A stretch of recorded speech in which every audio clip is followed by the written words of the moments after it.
তোমরা কি জানো তোমাদের ইংলিশ সেন্টেন্স যখন কনস্ট্রাকশন করবে তার কিছু নিয়ম আছে, কারণ সেন্টেন্সটাকে তুমি কতদূর পর্যন্ত এক্সটেন্ড করতে পারো তার একটা লিমিট আছে। তো সেই লিমিটটা তোমরা যারা জানো না এখন দেখে নাও, আমি তোমাদেরকে এই ভিডিওতে সম্পূর্ণ ক্লিয়ার করে দিচ্ছি। দেখো এখানে কি আছে, সাবজেক্ট আছে, তোমরা দেখতে পাচ্ছ সাবজেক্টের পরে কি হয়, এটা একটা ভার্ব, তাই তো? তো এখানে কিন্তু অবজেক্টটা নেই, তার মানে এইখানে এইভাবে তোমাদের একটা সেন্টেন্স হতে পারে। দেন এরপর দেখো এখানে সাবজেক্ট আছে, এখানে ভার্ব আছে, আর ভার্বের পর আরেকটা কি জয়েন করা গেছে, অবজেক্ট, তাই তো? সাবজেক্ট, ভার্ব আর অবজেক্ট, এই দুটো জিনিস হলো, এই তিনটে জিনিস আমাদের হলো। তো এই অবধি সেন্টেন্সটা ঠিক আছে, এক্সটেন্ড করতে পারবে। তারপরে দেখো সাবজেক্ট, এটা মনে রাখবে, ভার্ব, এটা কি অবজেক্ট, এরপরে এটা কি হয়েছে, এটাকে বলা হয় কমপ্লিমেন্ট। ঠিক আছে, সাবজেক্ট ভার্ব অবজেক্ট কমপ্লিমেন্ট, কেমন গান করছে, বিউটিফুলি, অর্থাৎ এটা একটা কমপ্লিমেন্ট।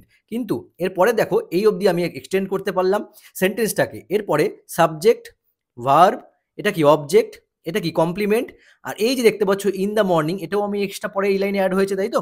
তো এটাকে কি বলা হয়, এটাকে বলা হয় অ্যাডভার্বিয়াল।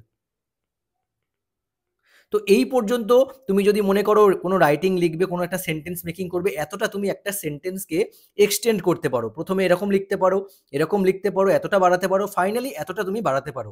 এরপরে কিন্তু তুমি আর সেই সেন্টেন্সটাকে স্ট্রেচ করতে পারবে না। এরপরে স্ট্রেচ করতে গেলে তোমাকে কি করতে হবে, তোমাকে ইউজ করতে হবে ক্লজেস আর ফ্রেজেস।